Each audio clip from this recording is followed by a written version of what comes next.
तो सब्जियों की आसमान छूती कीमतों ने आम आदमी का बजट बिगाड़ दिया। लगातार बढ़ती महंगाई के खिलाफ कांग्रेस ने अनोखे अंदाज में विरोध प्रदर्शन किया। दिल्ली के घंटाघर पर कांग्रेस के कार्यकर्ताओं ने सब्जी बेची और गले में सब्जियों की माला पहनकर दिल्ली सरकार के खिलाफ नारेबाजी की। कांग्रेस ने सरकार से सब्जियों तेल की दाम को कम करने की मांग भी की। और दिल्ली में जिस तरीके से सब्जी और तेल के दाम लगातार ऊपर जा रहे हैं, उसने लोगों का जीना मुश्किल कर दिया है और लोगों पर जबरदस्त महंगाई की मार पड़ रही है। और इसी महंगाई की मार के खिलाफ कांग्रेस आज अनोखे अंदाज में सरकार के खिलाफ प्रदर्शन कर रही है। इस महंगाई के खिलाफ प्रदर्शन कर रही है। इस वक्त हम दिल्ली के घंटाघर चौक पर मौजूद है, जहां पर कांग्रेसी कार्यकर्ता सब्जी बेचकर अपना विरोध प्रदर्शन जाहिर कर रहे हैं। आप देख सकते हैं कि इन्होंने गले में सब्जियों की माला पहनी हुई है और महंगाई के खिलाफ अपना विरोध जताने के लिए इस तरीके से चौक पर इकट्ठे होकर सब्जी बेच रहे हैं। किसी के हाथ में इस तरीके के देखिए सिलेंडर के पोस्टर भी है, क्योंकि सिलेंडर के दाम भी लगातार ऊपर जा रहे हैं और सब्जी जो है वो आम लोगों के बजट से बाहर हो गई है। ऊपर से तेल ने के जो दाम है उसने आम आदमी की कमर तोड़ कर रख दी है। ये अनोखा प्रदर्शन आप कर रहे हैं और क्या डिमांड कर रहे हैं आप? हम सबसे बड़ी, मैं आपके चैनल के माध्यम से अपने देशवासियों को और भगवान से प्रार्थना करती हूँ कि वो ऐसी महामारी के टाइम में सकुशल अपने घर में सब स्वस्थ होंगे और लड़ रहे होंगे बीमारी से। लेकिन इसी चीज को देखते हुए आप दोनों सरकारों को ले लो, एक ने महंगे सब्जी के दाम कर दे हैं। जितनी केजरीवाल साहब की उम्र नहीं है उससे महंगे सब्जी के दाम है। अब उनकी उम्र तो कम होने से रही, दाम ही बढ़ा दिया। इसलिए ऐसे ही मोदी जी का, वो कहते थे कि जी डॉलर पीएम की उम्र से ज्यादा, तो आज के टाइम में तो तेल उनकी उम्र से ज्यादा पहुंच गया 81।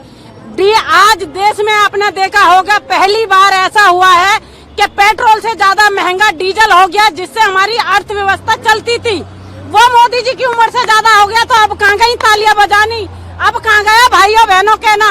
तो इसलिए इन दोनों नाकारा सरकारों को हम ऐसी एक तोहफा देना चाहते हैं जो ये याद रखेंगी। ये कहते थे कि देश होगा अच्छा होगा, ये कहते थे कि मेरा मेट्रो उससे ट्रेन से और ट्रेन के प्लेटफार्म से बहुत गहरा नाता है। ये कहते थे कि मैं चाय बेचता था और चाय बेचने वाला प्रधानमंत्री बन गया। तो चाय बेचने वाले प्रधानमंत्री ने वो हमारी रेलवे को ही बेच दिया, हमारे हवाई अड्डों को बेच दिया। बहुत मुश्किल हो रहा है इस टाइम, घर चलाना बड़ा मुश्किल हो रहा है। गरीब की थाली में से सब्जी गायब हो गई है। इन लोगों के कानों पे जूं नहीं रेंग रही है। ये तब भी कह रहे हैं कि आत्मनिर्भर बनो। कैसे आत्मनिर्भर बने?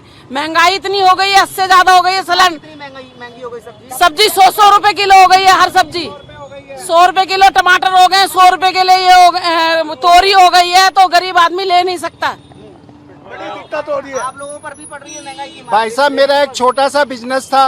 बिजनेस में मैं दिन रात मेहनत करता हूँ, लेकिन बिजनेस इस समय चौपट हो गया। मेरे ग्राहक कम हो गए। अगर जो 100 रुपए का सामान खरीदता था आज वो 50 का खरीद रहा है। मेरे को अपना परिवार चलाना मुश्किल हो गया। मैं ग्रेजुएट हूँ, लेकिन आज देखो सड़क पे बैठ के सब्जियाँ बेच रहा हूँ कि कुछ तो हमारा परिवार चल पाए, बच्चे पल पाए। हमारे लिए बहुत संकट की घड़ी आ गई है। मोदी जी से और केजरीवाल जी से अनुरोध है, कृपया ये रेट वेट कम करवाए ताकि आम जनता अपनी जरूरत की चीजें आसानी से खरीदे और हमारा व्यापार चल सके और हम अपना परिवार चला सकते हैं। RWA क्या चाहता है? क्योंकि RWA देखिए, जब सब्जी महंगी होती है तो सरकार, दिल्ली सरकार जो है वो सस्ती सब्जी बेचने लगती है, प्याज बेचने लगती है, आलू बेचने लगती है। RWA क्या चाहता है सरकार? RWA ने ये प्रयत्न किया है पहले तो, जो DRC का विरोध किया है। जो हमारे सब्जी मंडी के अंदर दुकानदार भाई हैं, जो लॉकडाउन के अंदर जो है इन्होंने बिजली के रेट बढ़ा दिए। 8,800 रुपए बिजली के रेट है इनके कर दिए। जो की दुकानें बंद थी उनके सिर्फ फिक्स चार्ज लगा दिए। दुकानें बंद होने के मतलब है 4 महीने दुकान हमारी बंद पड़ी है और दुकान बंद के बाद उन्होंने बिल भेज दिए बिजली की ज्यादा। ये क्यों कर दिया केजरीवाल जी ने? दूसरी तरफ एक दिल्ली 3 सरकार, तीनों बेकार। हमारे दिल्ली के अंदर 3 सरकार चल रही है, दो बीजेपी की और एक इसकी आम आदमी पार्टी की, और तीनों बेकार है। अब सब्जी की बात है, हमारे दुकानदार भाई ने, हम दुकान पे काम करते थे, सब्जी बेच रहे हैं आज हम, क्योंकि इन्होंने हमारे 20-20 हजार रुपए का बिल भेज दिया, जो कि हमने अपने RWA को हमने मीटिंग के अंदर विरोध कर रहे हैं इस बात का। बिल्कुल, चाहे बिजली के दाम, बड़े बिजली के बिल की बात हो, चाहे सब्जी हो या फिर तेल हो, सबने आम आदमी की जो बजट है उसको पूरी तरीके से बिगाड़ कर रख दिया है। और कांग्रेस इस तरीके से सब्जी बेचकर सरकार पर निशाना साधते हुए और मांग करते हुए कि सरकार इस महंगाई से आम लोगों को जल्द से जल्द राहत दे। कैमरामैन राजेश के साथ कुलदीप शर्मा, टोटल न्यूज़, दिल्ली।